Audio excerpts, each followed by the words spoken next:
Hello, everyone, and welcome to Hephaestus Challenge, week number 7. We are in our final week of regular league play. Of course, I am Imagine, and with me once again this week, back again, is Sir Morty. Morty, how's it going? Hello, everybody. I'm alright. How are you? I'm good, thank you very much. Just getting ready for what is going to be a rather eventful last week here. So, I don't know how much you've been able to look at the standings, Morty, but we have a hodgepodge of teams vying for our second spot in the Anvil Division. We've got, of course, Holy Roman Army, who, regardless of how they do today, is it week number 7? Is it week number 8? I think it's week number 8. Yeah, it's week number 8. I just realized it's week number 8. It's because it's game number 7 for all of these teams, but because we had a bye week, it's week number 8. All right. We got that. All right, so... all right. Holy Roman Army is going to go and be number 1, regardless of whatever happens, because they cannot... Even if they lose today, they will have a better record than anyone else. So they've got spot number 1.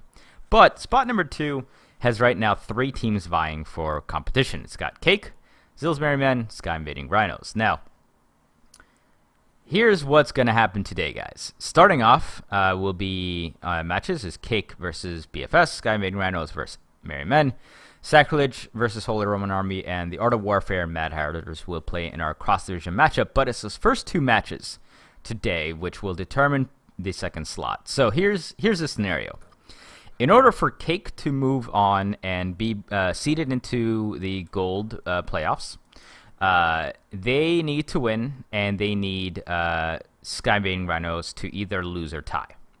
Mm-hmm. In order for Zill's Merry Men to go on, they need to win, and they need Cake to either lose or tie.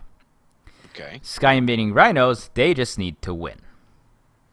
Because and the reason why is because Cake has the head-to-head over Zill's Merry Men, and Sky Invading Rhinos has the head-to-head over Cake. And of course, whichever team wins between Sky Invading Rhinos and Merry Men would have the head-to-head, but it doesn't really matter because they wouldn't be ending at the same record because they're playing against each other and have the same record right now. So one of those teams is going to end up 5-2, the other is 4-3, unless they tie, of course. But hopefully that doesn't happen. I don't think it's going to come to that between those two teams, honestly. I don't think it will necessarily come to that. So it seems that...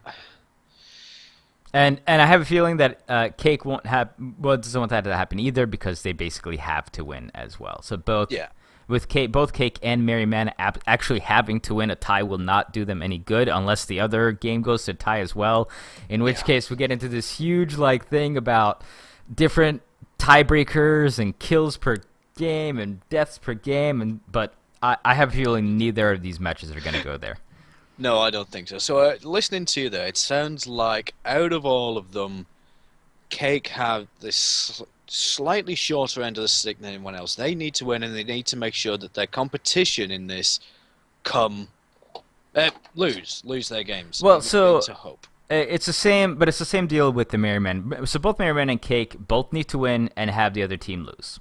Yes. Sky Invading Rhinos, on the other hand, all they need to do today is win. It doesn't matter. They can have Cake win, but because they own the head-to-head versus Cake, even if Cake wins, if Sky Invading Rhinos wins, they still get the second gold playoff slot. That's slightly clearer. Yeah. And now, so the way that the playoffs are going to work, by the way, for those of you who don't know, is so number 1 slot will go into the gold playoffs and have a bye. Number 2 slot will also go into the gold playoffs, but they will have to, in the first round of the gold playoffs, play against one of the 2 teams who come out of the silver playoffs. The silver playoffs will be anybody who's not in the first 2 slots in the leagues will be put into the silver playoffs. They will, you'll still be playing for seeding regardless of whether or not you win today. So you want to do your best anyway. even if you're not going to be getting the gold playoffs, because if you're seeded higher, you get put against the lower seeded teams, and I think you even have a bye maybe in the first match, so it still matters, but only 2 teams will make it out of the silver playoffs. So basically anybody still has a chance to get to the gold playoffs, but of course if you are first or second in your gold playoff, you don't need to worry about the silver playoffs. The less games you have to play, the better chance you have of moving forward and winning. Yeah, it's just easier for you to be in the top 2. Yeah, and of course, if you're in the top 1. Now, it's going to be even more interesting in the other side, because you have the Riders versus going against the Global Thralls, and whoever wins that match will actually win that league, win that division. And they're basically playing for seeding right now, whether or not they're going to be first or second. And it's a pretty big deal if you're first or second, as we have said. Yes. But regardless of any of that, we have our first match here between, of course, Cake and BFS. So Cake, very much in a must-win position. BFS, on the other hand, they have kind of struggled this season. And at this point, they are more likely just fighting for that silver playoff seed if it hasn't been done already. Of course, you never want to just call it game or anything. No. And I'm sure the BFS team is going to try their damnedest to win this, and they will definitely have a chance. It is going to be a duel at dawn, so we are going to have quite a close-range battle here. Yeah. So let's take a look at this. The BFS, looking at how they've played recently, I think it's going to be a lot of quick brawling engages. Might result in a kill, might not, but it's going to be a lot of get in, hit somebody as high as you can, and either get away to safety or go and back up a buddy. Hopefully we won't see a lot of division between them. On Cake, on the other hand, are slightly renowned for being somewhat capable in splitting up in unusual ways. They'll stay together and make it work at some point. It won't work at others. But when they split up at other times, they know well enough to do it at the right possible moment. And I'm wondering if those tactics are going to work on Duel at Dawn, though. Because you can spawn anywhere on the map and you're not limited to a single facing of the board, so to say, north, south, east, or west, to spawn at. That's going to make that a lot difficult. So I'm thinking we're going to see a lot more cohesion with the Cake team today, a lot more sticking together and a lot more backing up your buddy rather than they can live for a little longer, let's go and beat this guy down before we go back. I think it's going to be a lot of disable, get over, help, and then go back and finish off what you started. Now, they are lacking a little bit of killing power from these Cake ships, which has been a problem before, especially if you look at Overwatch in Hammer Division. Their lack of killing power has really hurt them sometimes. On this map, it might not be as big of an issue. Against a Junker, that PRI is taking a carronade, which will pop the balloon.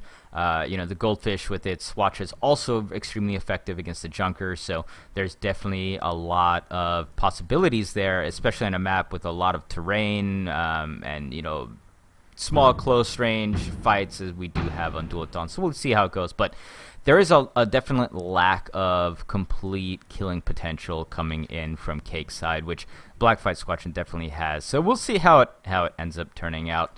As we do get started on here, Duel at Dawn, once again, our smallest map. The most important feature of this map is even though your 2 teams spawn on different ends, you do not have to, when you respawn, you do not have to pick one of those spawn points. You can spawn anywhere on the map, which can make it quite hectic sometimes. But let's get a quick rundown of ships here.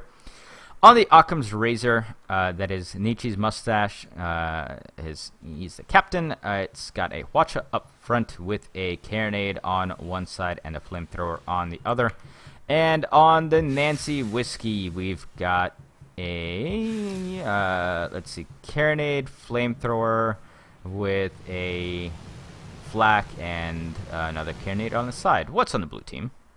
On blue team, we have the it's another name I can't pronounce. Onara Nojikan, flown by Gilda Unfettered.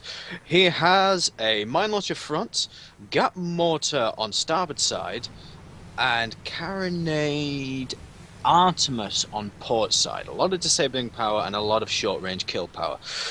Also on the Algernon, flown by Brick Hardcastle, the Pyramidian, we have another semi-disabled build with Artemis front right side, carronade front left side with carronade rear and Gatling gun rear.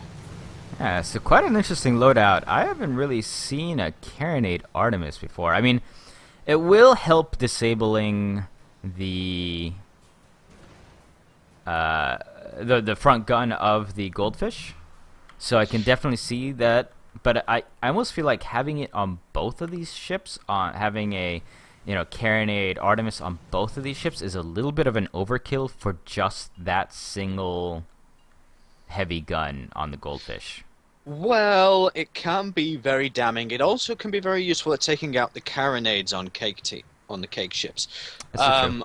On a map like this with a lot of terrain on the ground, if you can keep your balloon and keep in the air, that's one less sort of damage you've got to worry about without slamming into a ground and being either ground into it or just ground down by it. So it will help, but it'll be a lot harder to do than sniping at that giant Hwacha. I Yep. do agree. And of course, the carronade can do wonders against the Goldfish's balloon. Pyramidions, it's a little bit harder to effectively work a carronades against because Yeah. if we take a look at how that ship looks, of course, it's got a lot of hull surrounding that balloon, and unless you're kind of around and on the side or behind, your chances of hitting hull instead of balloon is quite great, and usually it takes more shots to bring down a balloon that way because you are splitting the damage between the hull and the balloon. So not as effective versus Pyres, but we have a ship on both sides here who will do quite well with carronades against balloons. Yeah. Both the Junker will get shot down by a carronade pretty fast, and the Goldfish is pretty susceptible to it as well. As a lot of balloons on both those ships. Yeah, well, as you would, because they're all airships. But normally with as you were saying before about you needing more shots off to disable a Pyramidion, you are right. If you're firing at the front of a Pyramidion, the best angle to fire at a Pyramidion's balloon is below and in front of. If zooming in on my camera angle, you can see there's virtually no hull between the balloon and the hull there. But that's the exact same sweet spot for the Pyramidion to shoot you in the face. So normally you have to put an extra half a clip into them through the front upper armor just to get any results. It's never the greatest idea to go head on against a Pyramidion with a carronade. Hence you see them usually ran on Goldfishes and Squids against Pyramidions to get around the sides and run circles around a slower turning opponent. Yeah, absolutely.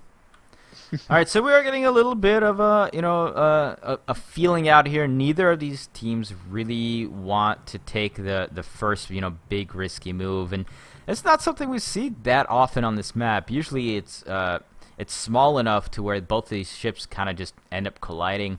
There's not really a whole lot of places where you can really hide, but finally we do get some movement here forward by the Algernon and the Onara, who are flying high.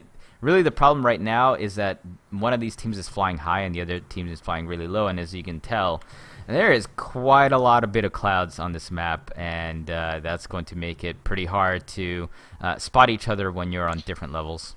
Well, it seems that blue team have gone and done the classic thing for a blue team to do is go high up to the right side of the Leviathan, stick to the edge of the map, and look towards the ribs, which would be red spawn, and wait for them to come out of there. But red have already descended and moved to where blue team would have spawned. So they're actually in a completely different position than blue team set themselves up for. So now they've pushed forward slightly to try and get a better scope across the ground level and see if they can spot anything else. But again, Cake team are just being very sneaky, sneaking low underneath terrain and trying to hide. But we can hear a couple of shots going off from somewhere, whether or not that's a test fire. Oh no, those just exploding mines. Yeah, those are the mines exploding. But that might give a little bit of a clue to where the blue team is. Even if those mines are expiring, like, you don't quite know. You think maybe it's actually somebody shooting you, and you might actually go and explore. And they are coming around back towards this end. And the thing is, Cake has now explored this side of the map and have found nothing. And so they have to know that the two blue ships are going to be kind of, back around this other side here. Now, they are throwing down some mines in some cloudy areas. So, we'll see if Cake falls for these. These are fairly well hidden in here, and if you're a captain, unless you're really, really paying attention and watching out for particularly mines, you might not see these before you run straight into them. Yeah, I think looking at how the ships are positioned to themselves now, Cake have been around as far around as they can go. And from here, from our camera angle at least, you can spot a few mines silhouetted in the distance. So I think they're probably going to push forward now with the carronade fish leading, just to try and... Watch a fish. Yeah, well, sorry, Hawacha fish leading, sorry, just to get the... you're right, sorry about that, yeah? Just to get the disables off first and let the more deadly Pyramidion come in behind. But it seems that they're waiting for what nobody quite knows. Maybe a change in the wind, maybe a certain sign that they are actually there. Yeah, it's... Well, Now, I mean, it's still going on a standoff here. It's really interesting because there hasn't been a spot and there hasn't been a single shot fired so far. Yeah, so technically, these two teams still have no idea where each other are. I think they can get the general gist of it, but neither of them, of course, wants to make the first wrong move. Yeah, it's sort of point with the whole hand sort of situation. Oh, he's over there somewhere. Yeah, normally you see a lot of posturing like this with a long-range fight, with Mercuries and Artemises going up and down and sticking your head around corners, lay up a minefield to stop folks getting in. No, but we have a spot on the Algernon. So, yeah, there we go. Finally getting a spot down. Spot back on the Arkham Razors. Coming right into the front here. And, they're over those mines. They're getting... Oh, all those Watcher shots go flying wide. I don't think that was heavy. Now they're getting carronated. Getting slammed into... Oh, no. This has just been an absolute horrible engagement. Cake. Oh, that's just unfortunate. That mine went off just at the right time and slammed them into that terrain, and now they're being picked apart. Is it really worth the Pyramidion to come up? Go down. Not quite yet. They're still alive. Nancy's Whiskey coming on in, and they are getting some nice shots off at the Oran. Occam's Razor has survived here. We'll see if Algernon can really do anything against Nancy's Whiskey, of course, as we mentioned. Nancy's Whiskey misses the ram, but they don't have the killing power needed, so effectively it's a 2v1. Neither team has a massive amount of killing power. Oh, Nancy's Whiskey takes a huge bounce! And it gets rammed by the Algernon and gets taken down, and this was just... everything that could go wrong for Cake went wrong there. I think it was that initial mine just threw that strategy right out the window that Cake had. It's flung the Goldfish into the wall. Goldfish had to retreat to repair, and the Pyramidion came in, missed that ram for a very good moonshine or carrot. Oh, and they actually just ran themselves into terrain here, lost all their armor. If they had bounced against anything, they would have died right there. Yeah, man. I don't know what's happened there. Cake had a good plan and came in well, but just one mine just tripped that whole thing up, and then a missed ram. Well, and the other thing I noticed is, I swear to God, that was not a heavy clipped Hwacha fire right at the start. I am not sure. I think from the distance they may have tried to go with burst rounds, but I mean, it missed the Junker almost completely. Yeah, it seems that and then ran into a mine. Like those two things, like you accomplished nothing with a full Hwacha fire. Like a lot of it actually went into side of the debris here too. So it was just like a wild Hwacha shot. Then you run into a mine. You're going by yourself. Now you're running into a carronade on the, of course, on the Pyramidion. Yeah, I mean, literally everything was horrible there. And remember, guys, Cake has to play for a win here. They cannot afford a loss or a tie. They are not in a position to accept either of these, and so they are the ones who are really going to have to push. And considering the Occam's Razor is almost dead, I mean, like, literally, just, it can get, spat on and will fall apart. It's going to end up very badly. Gatling fire very easy. Here comes some more Hwacha shots in, but then again, not the best Hwacha shots again. First couple go into the balloon, another few go into the ribs, and then the last few just don't actually accomplish anything. Yeah, again, I don't know why that one missed. The previous Hwacha burst that they fired was against the profile view of the Junker, which is always hard to hit. But now out go the mines against Nancy's Whiskey, trying to say slam him back into ground or keep some distance. It depends what ammo type you're using. And then come Hwacha burst again, fired in small bursts this time, giving the There we Junker go. enough That's time some to back nice away. fire there. Took out 3 guns. Much better job by the Occam's Razor there. Yeah, it did a lot better with that one. I think a couple of small bursts would have been a little risky, but they managed to get that last bit off. But now here comes the Nancy's Whisk. And the Nancy's Whisk is actually getting that fire onto both of those ships at the same time, so it's a very good job. Algernon's balloon is now going down. They have all sorts of stuff on fire. Occam's Razor finally shooting off that Hwacha. Takes out almost every component on the Algernon, and the Algernon is hurting a lot, but Nancy's Whisk is getting fired upon by the side of the Onara there. And but as we mentioned, that carronade not being so effective against Nancy's Whiskey, and Nancy's Whiskey returning the carronade fire, knocking out the balloon, and Occam's Razor takes a mine hit there. Oh, every little hit on the Occam's Razor is so painful right now. Yeah, the Onara lost their balloon, descended out of a less favorable arc range. But another mine against Nancy's Whiskey. Oh, but Algernon is getting incredibly low here. All the components disabled, armor down, and Occam's Razor is just getting them worked, and yeah, they need to work mines against the Algernon if Cake needs to succeed. But we got the Nancy's Whiskey in a bad position with damaged engines against a Gat mortar, unable to maneuver. Yep. Algernon getting shot now by more of those hot fires. Nancy's Whiskey does get out of here, and we'll move on back. Occam's Razor scarily sitting in front of mines there. Yeah, and Nancy's Whiskey just backing up here, trying to get out of range of that Gatling. The Occam's Razor with the mines. And let's see, Nancy's Whiskey firing down at Oran. Oh my god, this is such utter chaos right now. Morty, I don't know what's going to happen here. Neither do I. I don't know what's going on. The Occam's Razor seems to be trying to disable the Oran so that the Nancy's Whiskey has a bit more of a shot against the Algernon.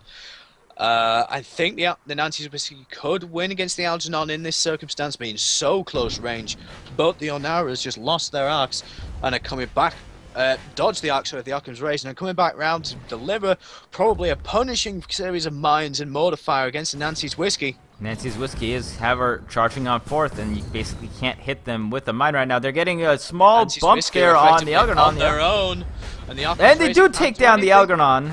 Oh, that's done very well, but the Nancy's Whiskey are in a bad position, and the Occam's Razor crashes into terrain again. They're just struggling so hard to get around. They can't seem to get there, and now mines are coming up to block the Occam's Razor.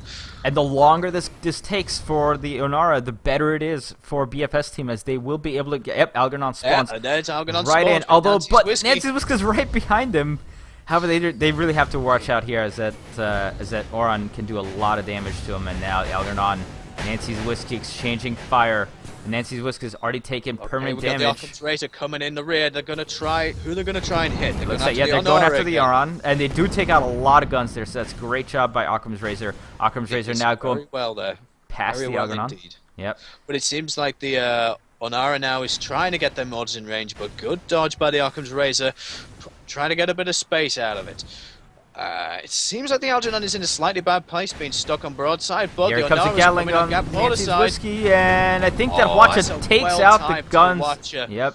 That's a very well timed to watch it. This is Cake coming back. We may see Cake go pull back another kill. I don't think they'll get them both, because both Cake ships are very badly hurt at this stage.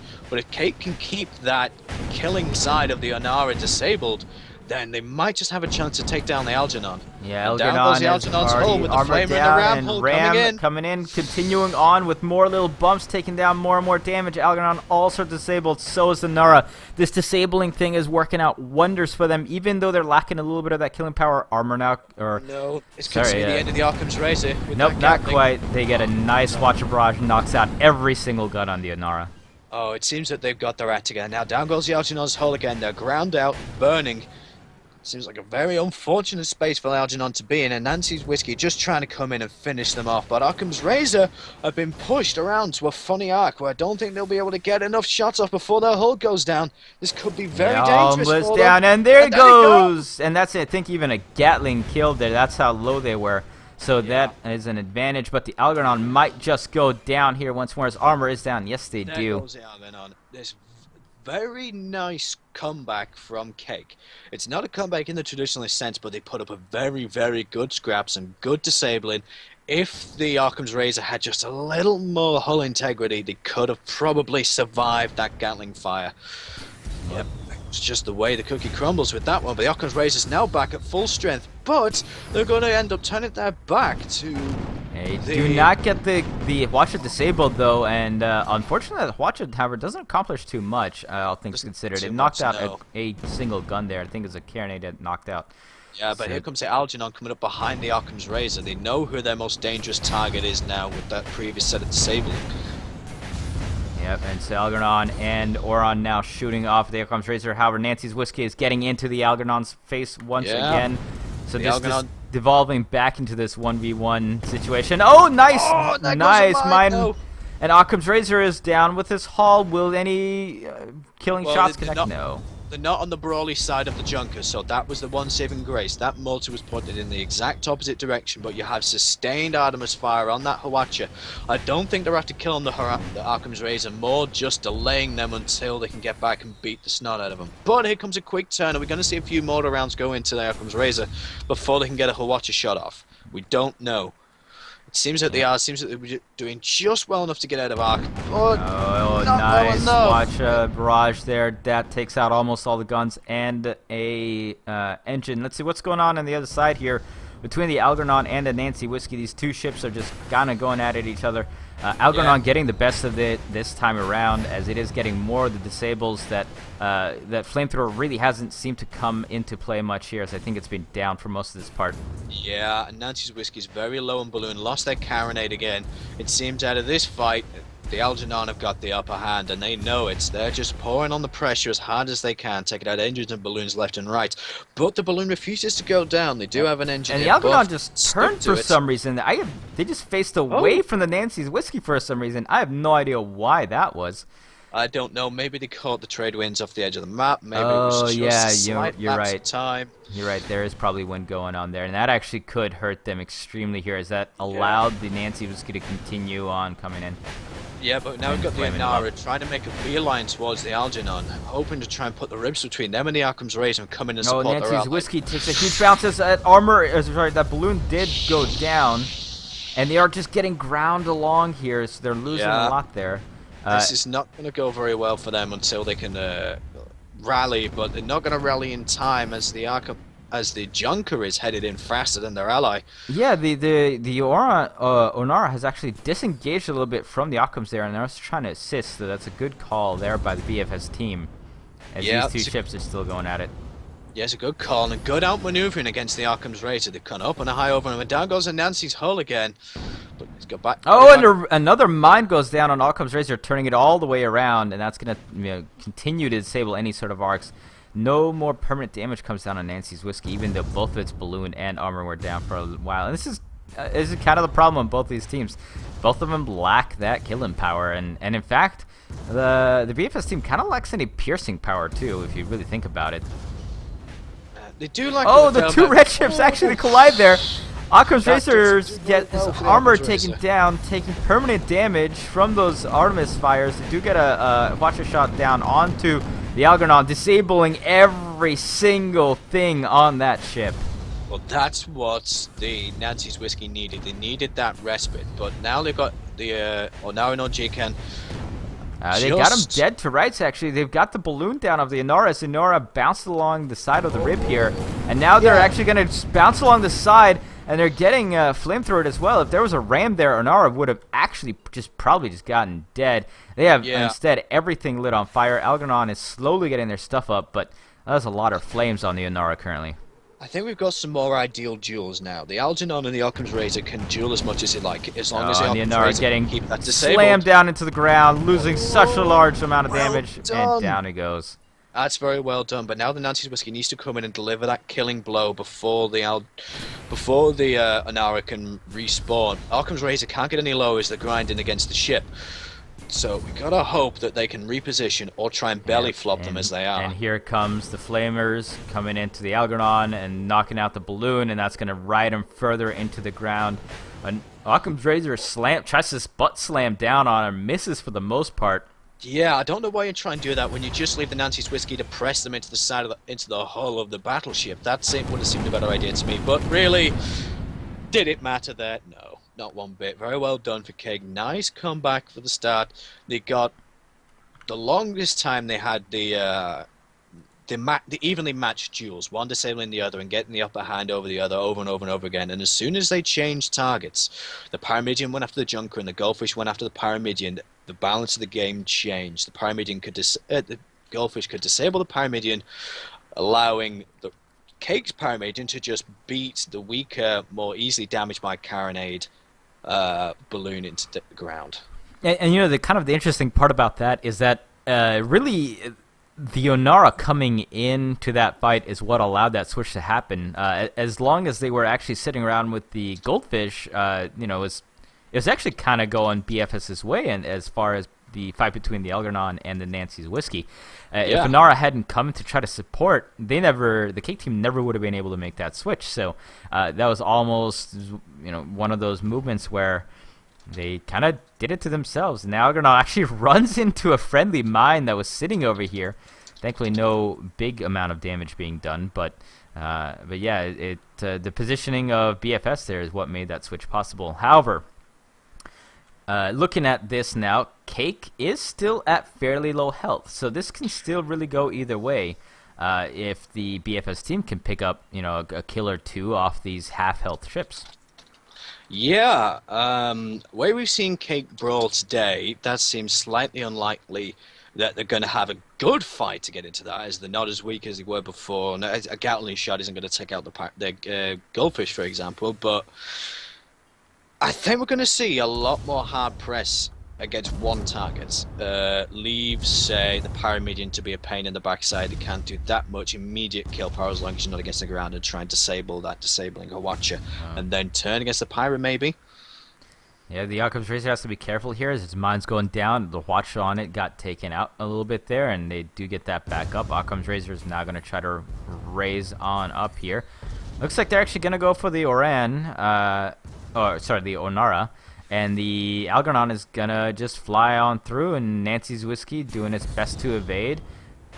Here come the fire coming from the backside of Nancy's Whiskey, and so this is back to what BFS wanted, and they're actually going to get a nice little bump onto Nancy's Whiskey here. It might take him out right now. Yes, they do. And they did that with taking it's not even they didn't take any damage. There wasn't even a single shot on a blue ship going on there before they managed to take that out. We had the Occam's Razor trying to climb against the Onara, and they got stuck underneath that pipework. And were unable to get up and assist. That's really turned the game around. That blunder on behalf of the Occam's Razor stopped the disable against the Onara and allowed that lethal Hawachi fire to come in. And now they're just caught between a rock and a hard place. If they can survive long enough against the Onara and let the two Pyras duke it out again, then perhaps...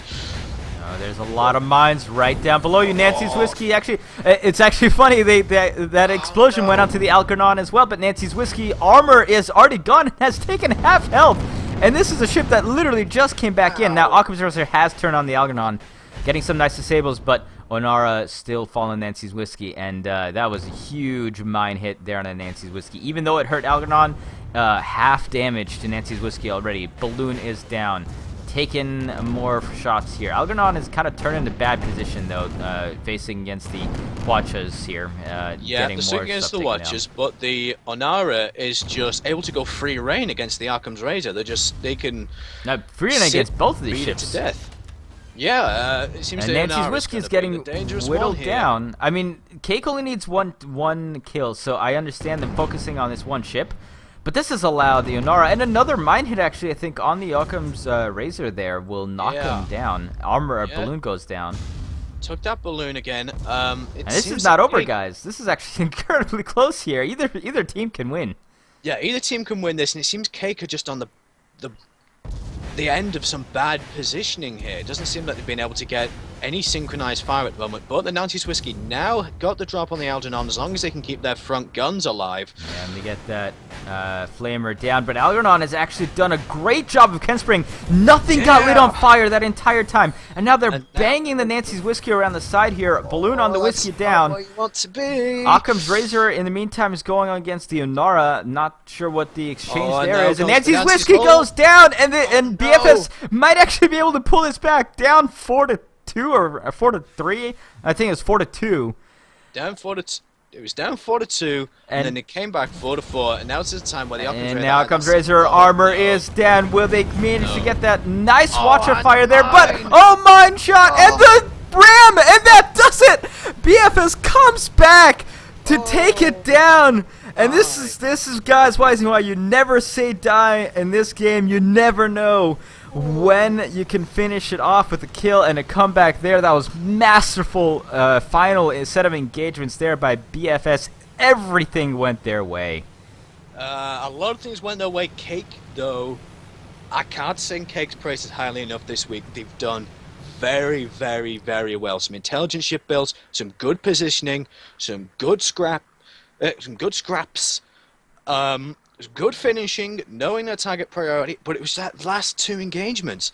That last two engagements just fell apart. It's almost as if they were too focused on trying to kill something or keep themselves alive and not both. That's unfortunate. Very well done to Cake. Very well done indeed, but hard luck in the end. They were just simply slightly outclassed. Yep. So that is a very unfortunate for Cake, as they actually have to they cannot end up in Gold League. That's unfortunate. Actually, let me think here. It depends. No, It depends. they can't, because even a tie won't let them get there.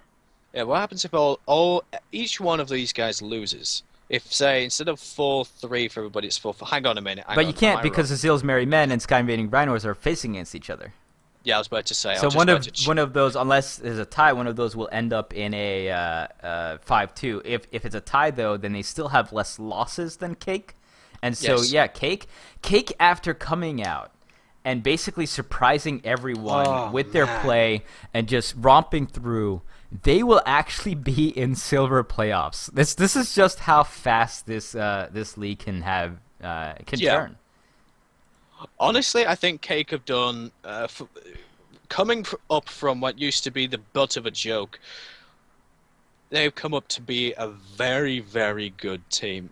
Not the most competitive, but the most diverse, and a very good idea.